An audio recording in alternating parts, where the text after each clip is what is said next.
All right, welcome to Wine Talks with Paul Kalemkiarian, available on Spotify, Stitcher, Google Play, iTunes, and all your favorite podcast hangouts. And, of course, sponsored by the original Wine of the Month Club. That's wineofthemonthclub.com. We are sporting the new Pure and Biodynamic Wine Club. Today we are going to be entertained, fascinated. I'm not even sure all the expletives I can use. We're talking to Patric Kuh, and that's no K on the Patrick, by the way, but a K on the Q. That's right. Yes. And he is a James Beard Foundation award-winning author. I don't know, would you call it cuisine or food or the history, or what's the category of that book? That's food writing. Food writing. Food so writing. The name of that book is The Last Days of Haute Cuisine. And if you are at all interested in food or the history of food in America, it's a must read. I already sent a copy off to my daughter in New York, by the way. Oh, good, thank you. But most recently, the book Becoming a Restaurateur, which I looked at and said it's got to be a typo, isn't it? Restaurateur? Yeah. No, it's Restaurateur. Yeah, the end disappears. And, I don't know why. But a great book as well, because they're really a good read for all of us have thought about it one time. I think I can run a restaurant. Yeah, there's something compelling about it, and much. A lot of money has been lost by. Yeah, that's true. What is it? By people thinking that. What is it? 80% closure rates. There are many different statistics, but yes, the closure rate's enormous, and it's a very risky business. And even though I thought I knew quite a bit about restaurants, since I'd been a restaurant critic for 17 years, writing this book really made me aware of the demands of the job, which go from physical to emotional to cerebral to hospitable. You're challenged in every way. All the bulls that you can possibly come up all with. of them. But the most dramatic of them all is financial. Right. There is a huge financial risk in opening a restaurant today. I want to talk about that too, just because of the history of the government involved with the restaurants and how that's affected. Just look at the minimum wage this year. We're going to talk about that. But let's go back to the beginning briefly so we can understand the experience level, because the story where you're in the kitchen in Paris is hilarious. We'll talk about that.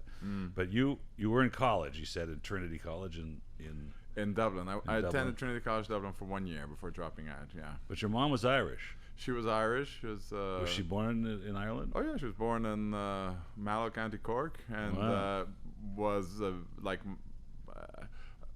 I'd say beatnik, which was sort of pre-hippie. Oh, really? But I think they were almost pre-beatnik. I don't know quite. Sort of post-war Bohemians traveling around Europe.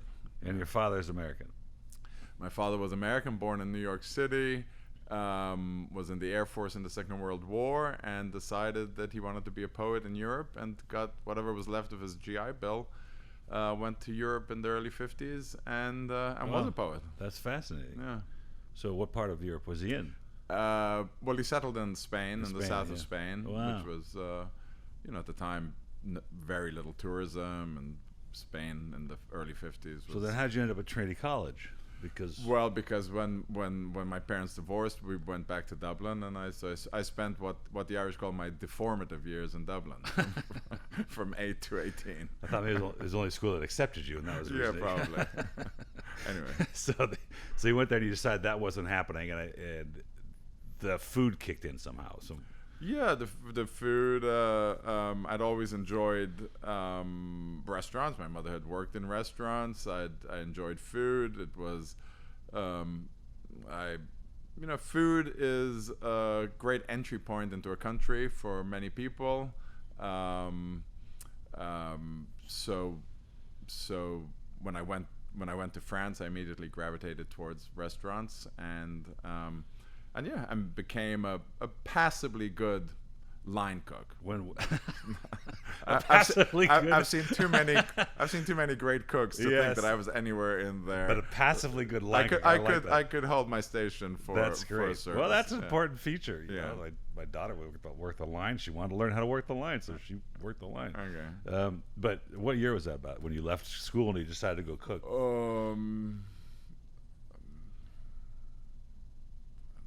86. 86. Okay, so. Yeah. Well, and one of the things we've discussed before here with some people like Joachim, for instance, when he left Germany, was that's what Europe is, right? You pick a trade typically to go into. If you decide that schools, you just go to a trade tech. So you went to a cooking school, a French cooking school. I went to a French cooking school for a year, got a diploma, but I've never said I was a chef. Never, never, never. I know too many chefs. I know what it requires. I could hold my own at a station, but I was always writing. Writing is my passion, yes. And restaurants allow you to do two things simultaneously. Sure. There's many people out there who are actors and work in restaurants. I happen to be a writer who worked in a restaurant. Right. So, I mean, a talent as great as Joachim Spiechel is in a totally different realm of cooking than my little corner of it. But it allowed me to earn a living while pursuing writing. Sure, yeah, sure. But you got some amazing experiences in the book. The book, I'm talking about The Last Days, is contemporary. I mean, it's contemporary because it's ageless stuff. It's history with amazing research that allows a person that really doesn't understand the industry and how it came about, and the cuisine, the way cuisine has changed over the years. Yeah. And I want to talk about. I always think restaurants do reflect society in many ways, for sure, and in ways that sometimes it's hard to find the words to say how society is changing, and restaurants somehow manage to do it just in their vibe and their look and what they're offering and who they're allowing in. And who can experience restaurants. All sorts of much larger social changes are going on that are reflected in restaurants. How you pay for them. The advent of the credit card was something we take amazing for granted story today, but dramatically changed who had access to the restaurant experience. That was an amazing part of the book. Before credit cards became widespread, you had to have a house account to settle the bill in many restaurants. Yeah. And essentially, a house account meant the owners had vetted you socially and were you the right kind of person that they wanted eating in their restaurant. So suddenly the credit card comes along, and if you've been extended credit by a bank, you can plop down this piece of in the beginning paper, not even plastic, and pay for your experience.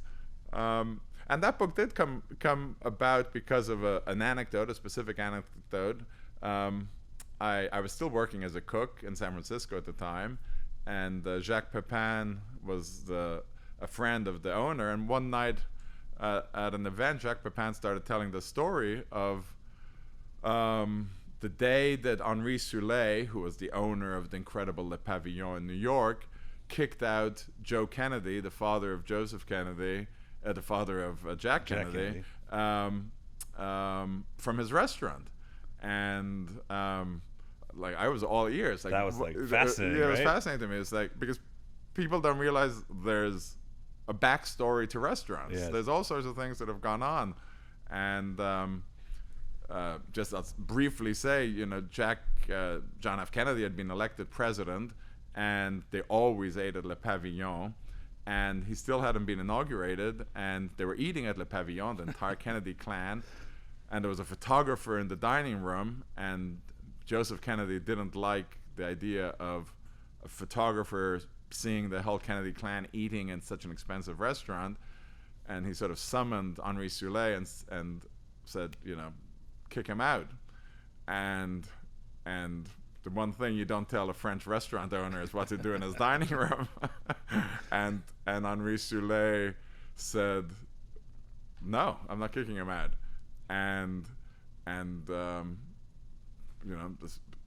Their relationship was complicated. Some people think that Joseph Kennedy was one of the people who bankrolled Le Pavillon, but that's never been made clear. But in any case, Henri Soulet was not about to be told what to do in his own dining room. The photographer stayed, and the entire Kennedy clan got up and that was it. Left the restaurant. And I remember hearing, of course, Jacques Pepin worked at Le Pavillon, so this was close to the source of restaurant history that I was hearing. And when he first came to the United States, long before he became an incredible author and food personality, and I remember just thinking there has to be a book about how restaurants have reflected American culture. Yeah. And so that's how I came about to write The Last Days of Haute Cuisine. So you answered my next question. I'm going to dovetail off for a second. My good friend Joe Kennedy, because he's responsible for all my headaches. And this is what I've determined. How's that? I've determined this. It finally hit me after 30 years of doing this. And that is, he's responsible for the repeal of Prohibition, right, 1933. And he did it by having the responsibility of alcohol sales given to the states, right? So there's 50 states, 50 rules. But it really meant to me, now that I think about it, it was a way for him to give each territory, through the government's already delineated state lines, alcohol control. So, okay, Guido, you get Indiana, and you get, and he just divvied it up, right? Because he was the big rum runner of the United States at that time. Yes. So it's still in existence today. It competes, the 21st Amendment competes with the Commerce Clause, and there's no solution to it because no one's willing to challenge it. No one's willing to take it to the Supreme Court and get a decision. So we suffer through all this. So anyway, that's my connection with Joe Kennedy. So the research in the last days, and I want to define haute cuisine for the listeners because there are lots of terms around, and when I read your book, it became more complicated than just a level of food.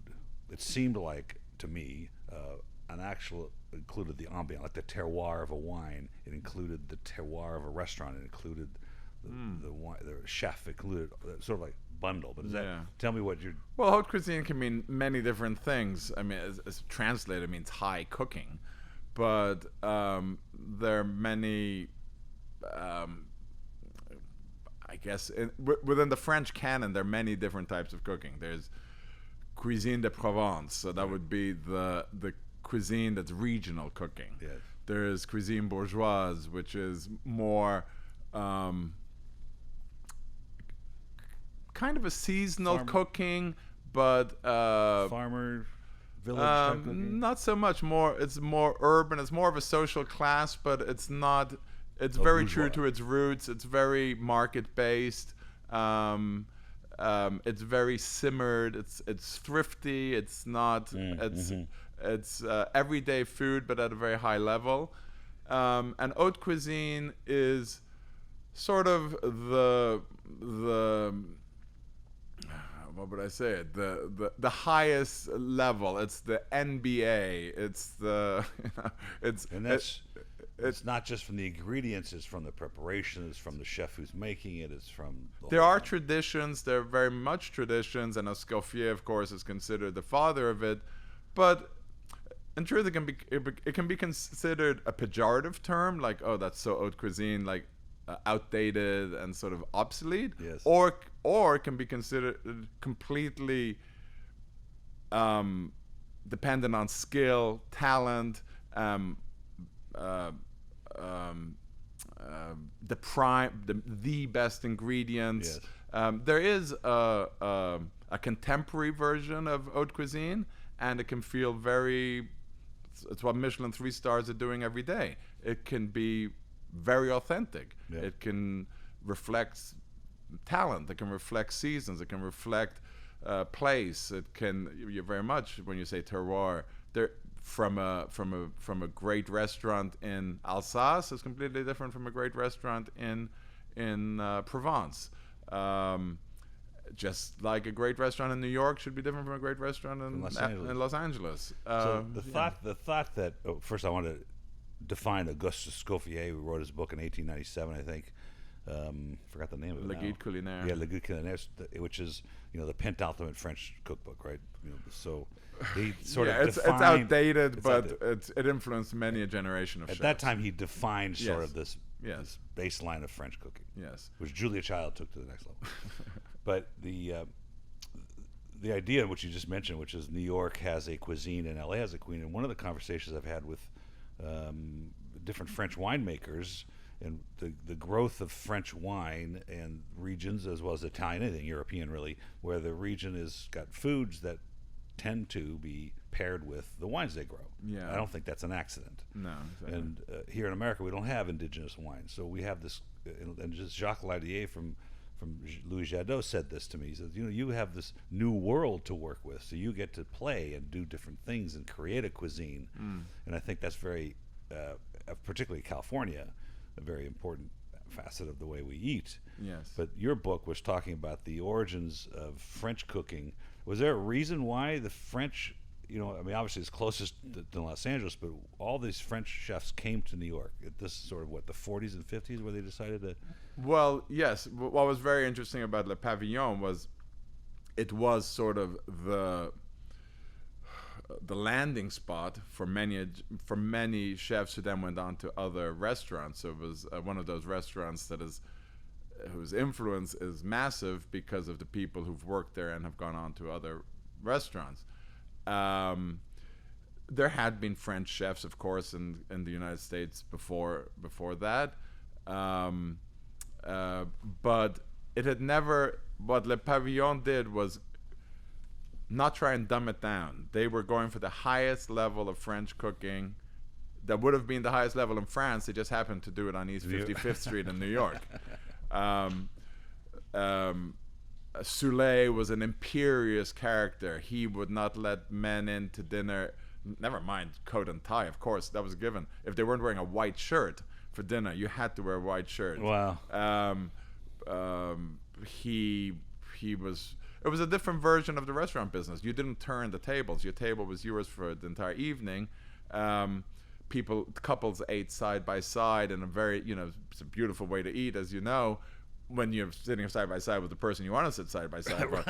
But that meant, in restaurant just math, you're giving one table where you could get two tables in. For sure. Yeah, So if every table is a side-by-side table, it means you never turn the tables. It's your table for the evening. You pay a fortune for that. There was that. There was flowers. There was caviar service. There was... and so he had cooks like Pierre Frenet, who went on to be a columnist at the New York Times, the food section with Craig Claiborne. He had Jacques Pepin. They had restaurants. They went on to open La Caravelle. It was sort of a birthplace of many careers. Soulé himself was his own worst enemy. He was constantly fighting with the staff, and by the end of his career, by 1961, when the restaurant finally closed, essentially he was not the great personage he had been when he'd ruled over New York society. So you heard this story about Joe Kennedy in San Francisco. Was this when you were working as a private chef? No, I was just working for a not George Mardikian. No, I was working for a Basque chef, Gerald Hirigoyen. And Jacques Pepin was a friend of his. Yeah, so you said, okay, this is a fascinating story. There must be something behind it all, and you set out now because the depth of research, including the credit card part of that, is phenomenal. So did you go to New York and just say, okay, I'm going to start digging deeper? Writing a book is an interesting process, and it's a time-tested one. You write a proposal first, and the proposal takes it from a vague idea in your head to, okay, well, what is this going to be? Who are the characters? What are the themes? What are the chapters?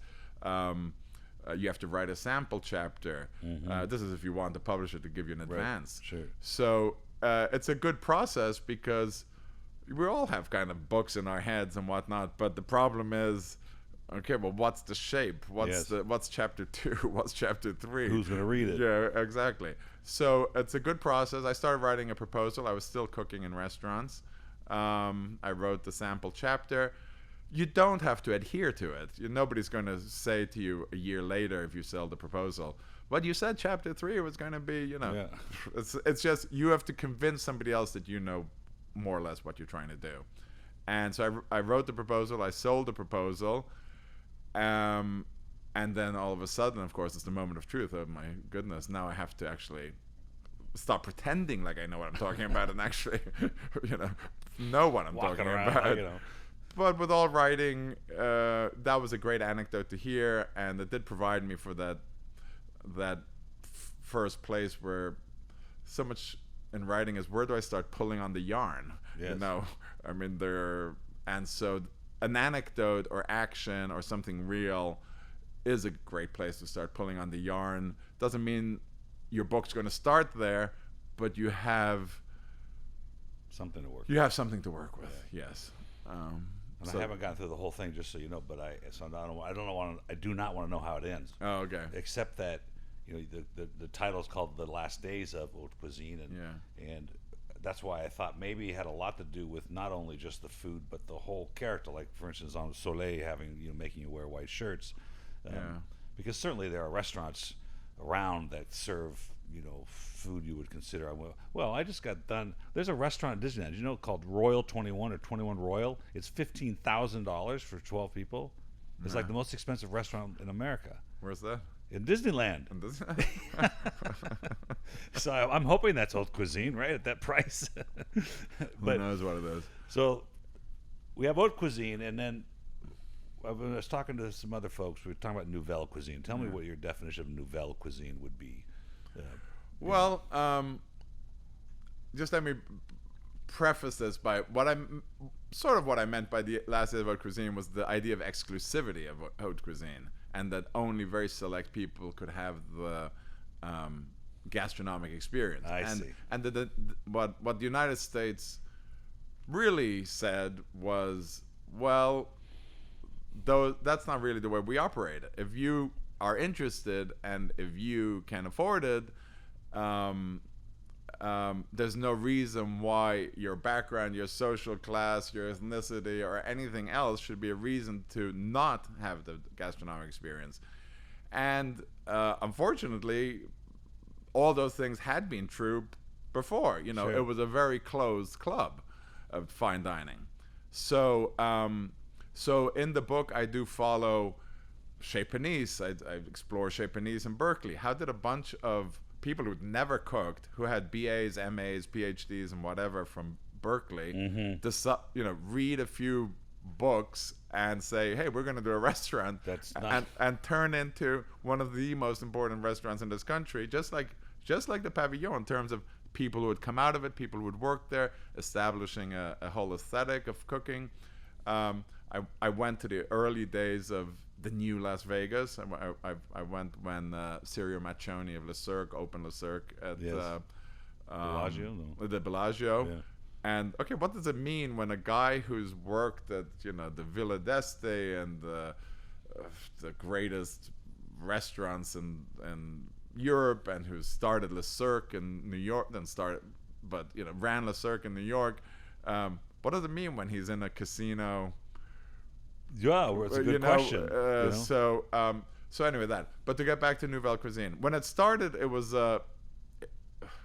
in very broad brushstrokes, it was a reaction against a certain heaviness that had settled into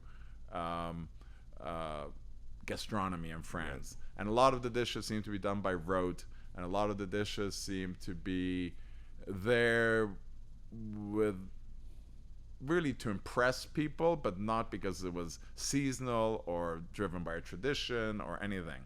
And certain cooks, notably Paul Bocuse, Michel Gerard, Alain Chapelle, the Trois Gros brothers, so these are considered the fathers of nouvelle cuisine, they said, well, let's turn back a bit to our roots and be more aware of seasonal, be more aware of our regions, be more aware of dishes that are incredible but are not impressive or kind of sanctioned by snobbery, or I don't quite know what the term is. Yeah. Now, that argument was oversimplified, and the critics of nouvelle cuisine said, well, it's not so light because every sauce is reduced cream. Yeah. And and butter. Yeah, and butter. So they make, say, roux, which is flour and butter mixed, which is the traditional thickening agent for sauces. They may say, oh, that's old school, but reducing a liter of cream to make 2 spoonfuls of sauce is not exactly light. So there were back and forth about it. But apart from how sauces are made, it was more about let's invest French gastronomy with some of its most basic beliefs, and yes, get it away from point. Get away from escoffier. Get it away from dishes that were invented for Russian archdukes in 1890. Right. Get it into. But that stuff's fascinating anyway. Isn't that fascinating? Yeah, it's fascinating. But if you were in 1965. You didn't need veal chop Orloff because Count Orloff,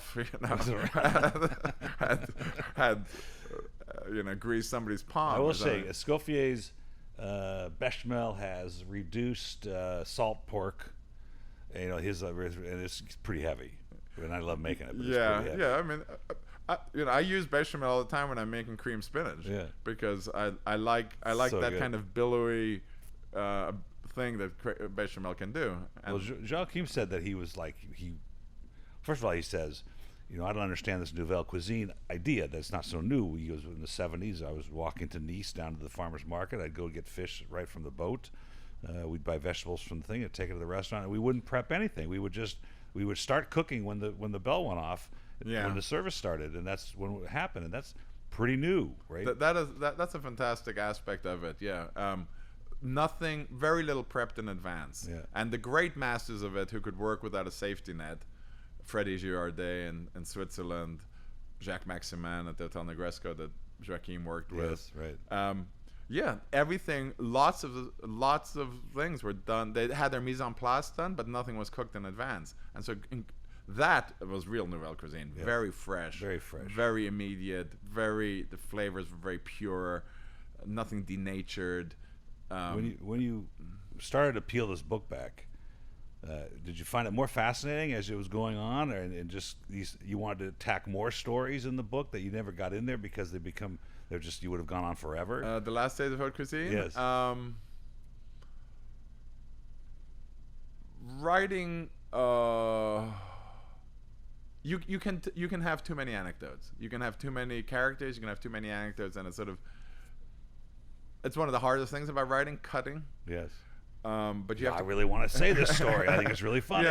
Particularly when it's taking you a lot to research it. Yes, right. God, it's taking me months to find that fact out. The amount of calls I had to make, the amount of libraries I had to go to find that out.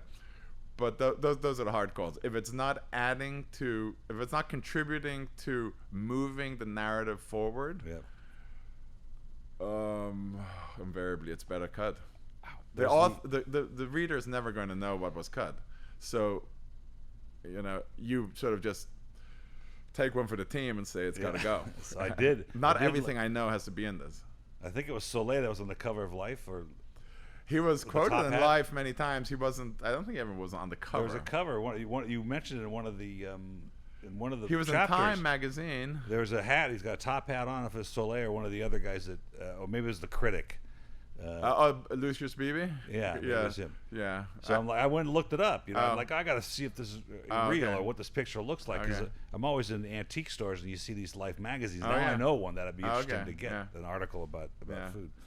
So we met each other at the Arthur J in Manhattan Beach, and a great restaurant. We love to come there, and we sit side by side. Yeah, great. I love it.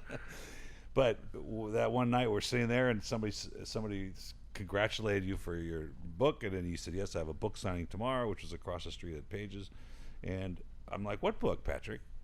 And it's this Becoming a Restaurateur, and I went home and Googled your name. I said, well, this guy's a pretty credentialed writer and a very good writer. I mean, I told Sandra, you got to read these books. Like I said, I sent my daughter in New York a copy of Last Days, and I've sent her a copy of this already, because she's in the business, and so she sees your stories. Now, your stories are, the story in the Restaurateur book is a little bit void of the stress, right? I mean, you convey what it takes to do it. You got to go to the planning commission. You got to get, the neighbors come. They're going to complain about the parking. All those things are real. Those are real things. I'll tell you a little story. Lisa, my daughter, was here, and she's the head baking chef for 3 restaurants in New York. Jonathan Beno, Leonelli, which is his restaurant in a hotel, and also a bakery. And while she was here, they made some personnel changes. So when she got back, she was now the head pastry chef as well, and possibly, fill in on the line when she has to, because as most restaurants go through that period where you need to be cognizant of wages and food costs. So she's going to be reading this and saying, "Oh yeah, we're going through this now." But I want to ask you this question. I did look up the diner.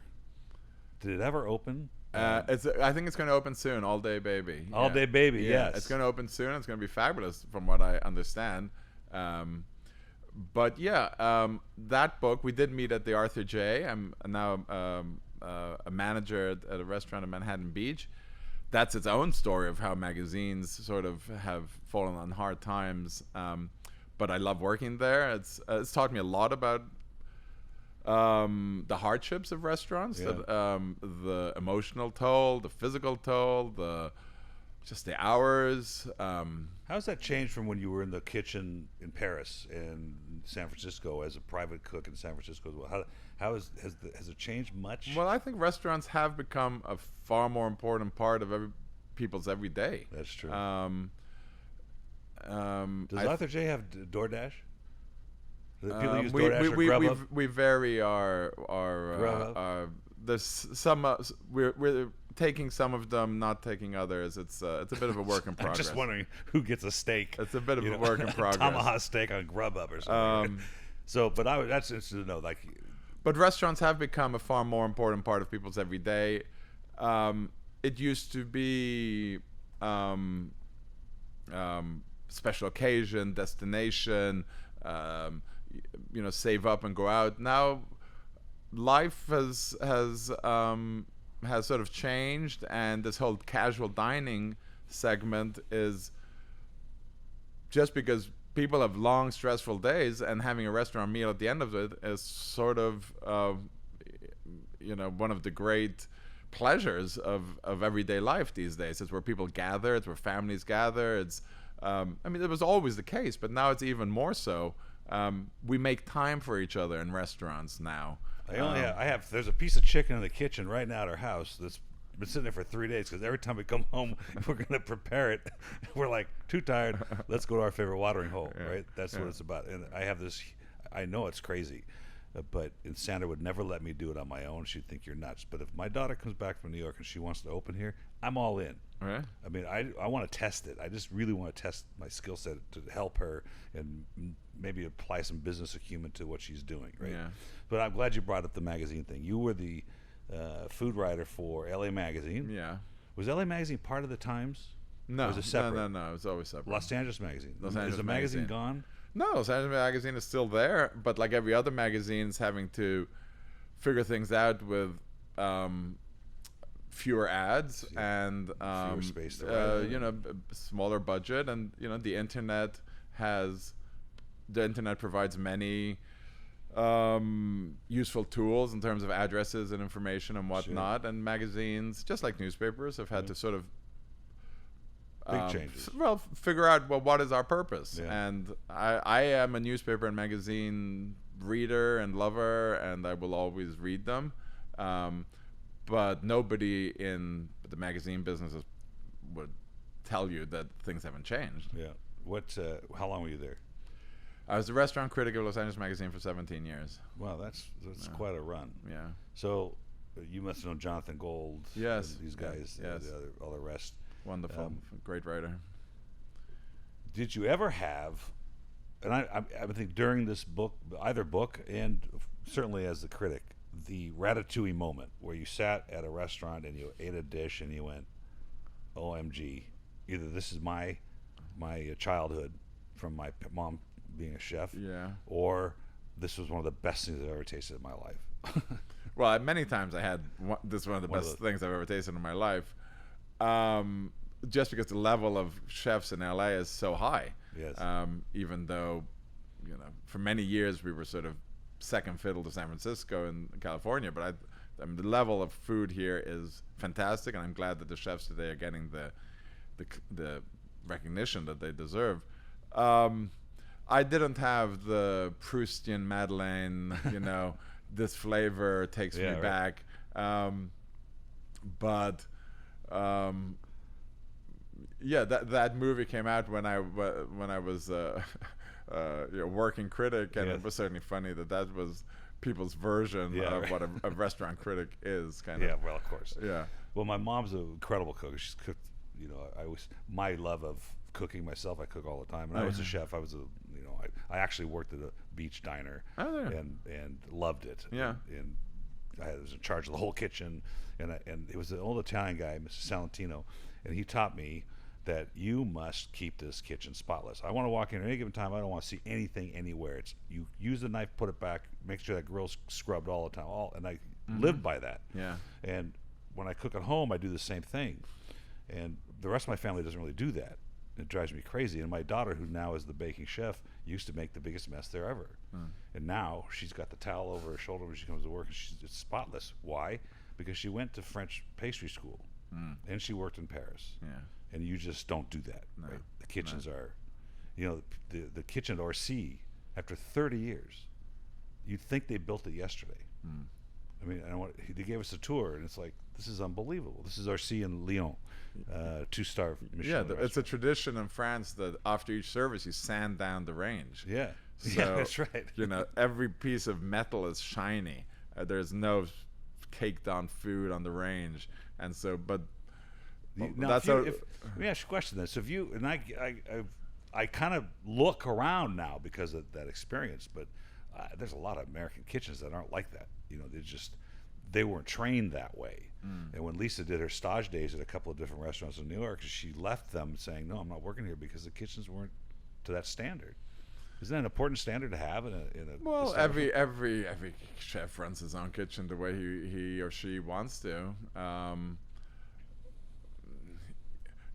You could make an argument having your teenage cook sanding down the range for 2 hours is I had a pumice stone. Yeah, it's not proper either. I mean, I don't know what is proper. It's what's proper is a kitchen where standards are maintained, where corners are not cut, where the guest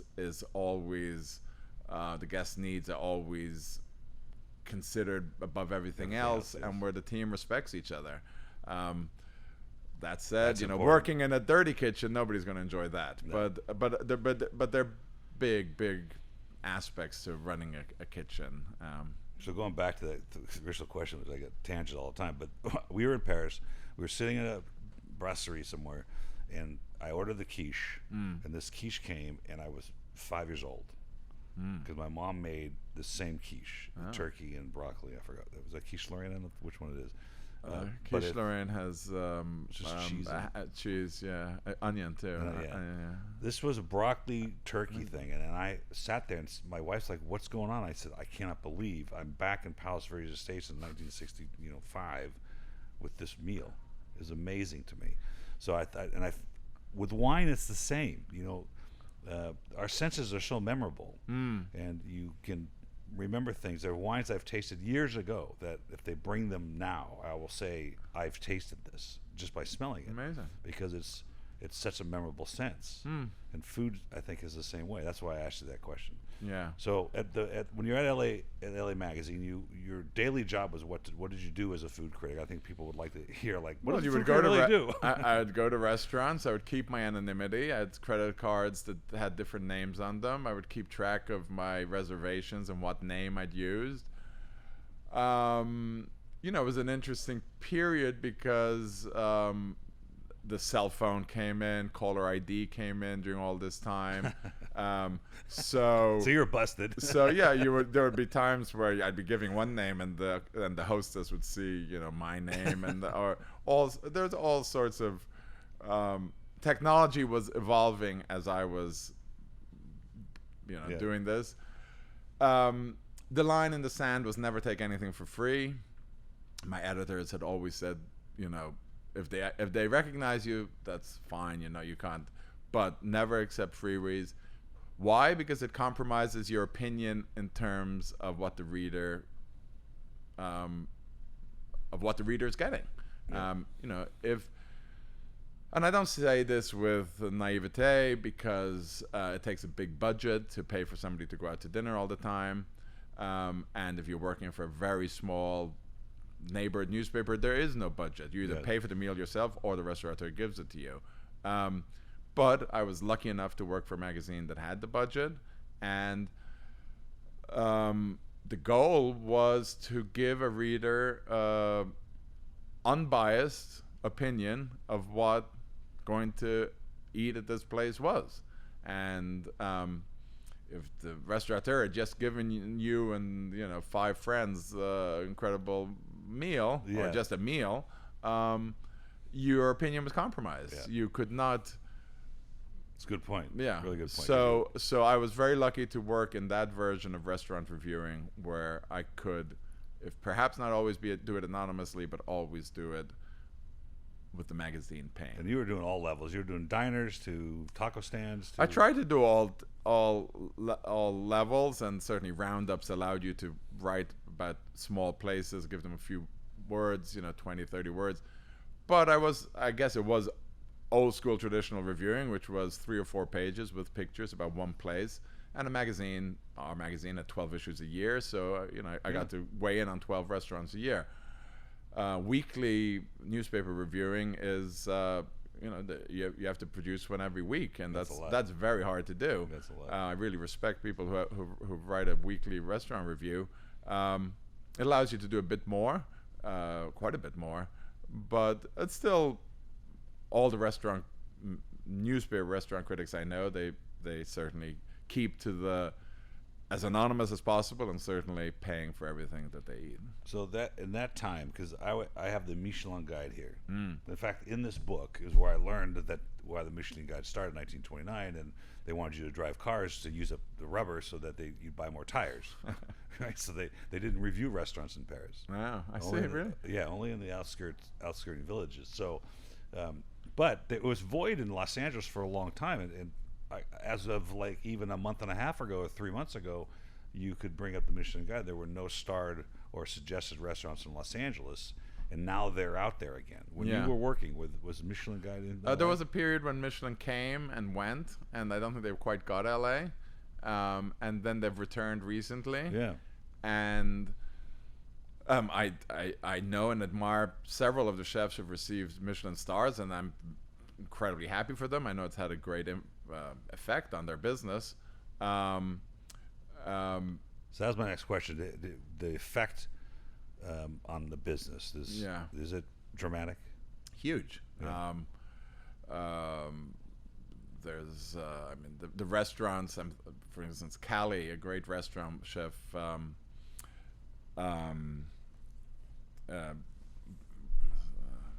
Kevin Meehan and Drew Langley.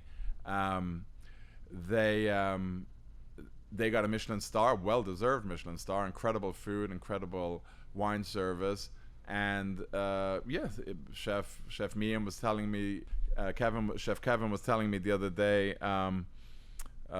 it's completely transformed the business. It gave them a great breath of new blood, new customers, new energy, and it was fantastic. Because I only trusted that guide, and so when you're in Europe, because it's done internally, it's not Yelp. But I mean, I'm sorry, but Yelp and Foursquare and all these other ones. I mean, I don't care what some guy thinks, because we don't think the same way. But Michelin is all internal. Only they review their own stuff, and they make recommendations. And the ones even in Croatia, in Hvar, in this little town, we found a recommended restaurant in the Michelin Guide, and it was incredible. So I only trust it.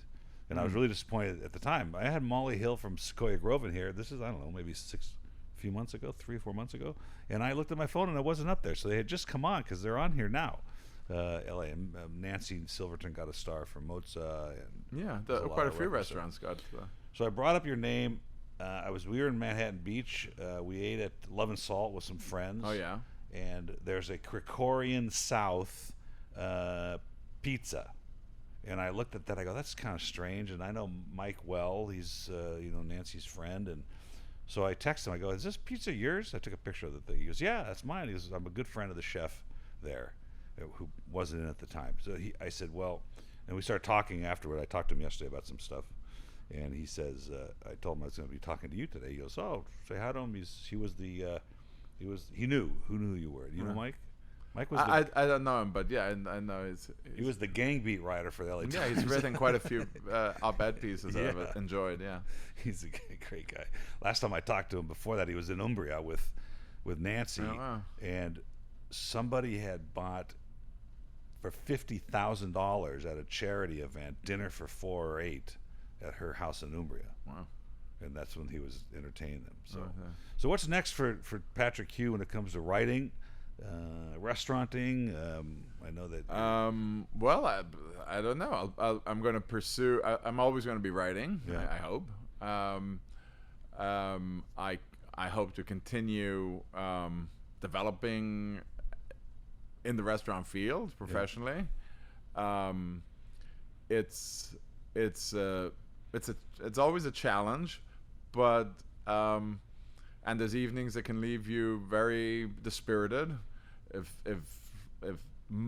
you've missed things that you could have gotten better. But it's also a business that you have to shake things off, and tomorrow's a new day. You see all the kinds, and you shake it off and you try and make it better. And that's a pretty good philosophy for life. I think learning to shake things off is good, and always striving to be better is good too. And so I think restaurants in their own way are constantly challenging us to develop good traits and improve. A lot of patience. A lot of patience, a lot of hours, and aren't they like little microcosms of life? Just happens to play out every night from 5 o'clock to 12 o'clock. Well, yeah, a very experienced maitre d' while I was researching this book, Becoming a Restaurateur, said to me, sometimes I look around about 8 o'clock at night and everything's going right, and it just gives me goosebumps. Yeah, because everything is going right. And it's so easy in restaurants for things to go wrong, but when things go right, it's magical. And when you see all the smiles of people at the table, it's kind of addictive. It's like, wow, I played a small part, and these people are having a great time. It's intoxicating. Yeah, actually. And so I love it. So there's an author. Her name is Frances Deaconspiel. She wrote a book called Tangled Vines. It's an incredible story of the wine industry. Fraud, deceit, murder, arson, that part of it. Okay. Having actually started in 1750 in Cucamonga. Oh. Didn't make his way to Napa until 1850. Okay. So I talked to her a little bit, and this is why I'm going to bring this up, talking about books. My dad's story here, he invented this industry in 1972. It's a $3 billion industry. And the growth of this company, as it's gone through this seasons and the changes in marketing and people's perception of mail order companies and wine, etc., has endured all of it. And now we're in the internet age, which is the most complicated, congested thing. It's one of these things. I was telling this to somebody: if you knew all the headwinds before you got into a restaurant, if you knew all the headwinds exactly that doing what I have to do today, you'd say, I don't want to bother with that. It's too much work. It's too complicated. But along this story of my dad, who came to America in 1949 and got his master's at SC, and there's all these fun anecdotal things, he knew all the greats. Robert Mondavi used to come down here and talk his Les Amis d'Avant group, and he knew Balzer, the wine critic for the LA Times. He knew Warren Winiarski. Stayed at my home. Like Stag's Leap. I just learned that the other day. I'm like, what do you mean he stayed at my home? I was a teenager. I go, this guy was at my house. Jim Barrett was our neighbor. He used to come to the store all the time. In fact, he came to my father and said, please take on our brand in 1971 or 72 after he bought the winery, because I have too many people asking us for donations. I just want to point them to your store. And so I asked Mike to document the story about what happened. And I have this dossier, which I want to give you to read. and say, all right, how can I now parallel this industry, which is, I mean, now wineries without a club can't survive. I mean, it's almost impossible to make money in the wine business anyway. But if you don't have a direct-to-consumer club where you're getting full retail from the cost of goods sold, you almost can't make it, right? And my dad invented this idea, so I think it's a cool story. I think anecdotally, it's amazing what goes on in Oeufs glacés in Schaumburg, and people thinking the eggs were undercooked, and all kinds of interesting stuff. Yeah. So I want you to read it and tell me what, and I'll tell you what my thoughts are and how I think I want to go about it. Because I think I want to get. He's still alive. He's 91, 90. He tells you the stories. He's totally coherent and everything. So, but as far as Patric Kuh is concerned, it's been such a pleasure having you here, and there's so much we could continue to talk about, and I'm sure we'll do it again. Well, Paul, it's been a pleasure. Thank you for showing interest in all of my books, but particularly this last one on what it takes to become a restaurateur today. So it's the first was The Last Days of Haute Cuisine. It's published like 2001. Yeah, right, really. And I got a brand new copy. Oh, did you? Yeah, it was a fresh copy. And the current book is called Becoming a Restaurateur by Patric Kuh, and it's under the Masters at Work group. And if you have any inclination or idea or thought process that you're going to open a sports bar with chicken wings, doesn't matter, or a Michelin star restaurant, it's a must read. So thanks very much, Patric. Good to see you again. My pleasure, Paul. Appreciate it. Take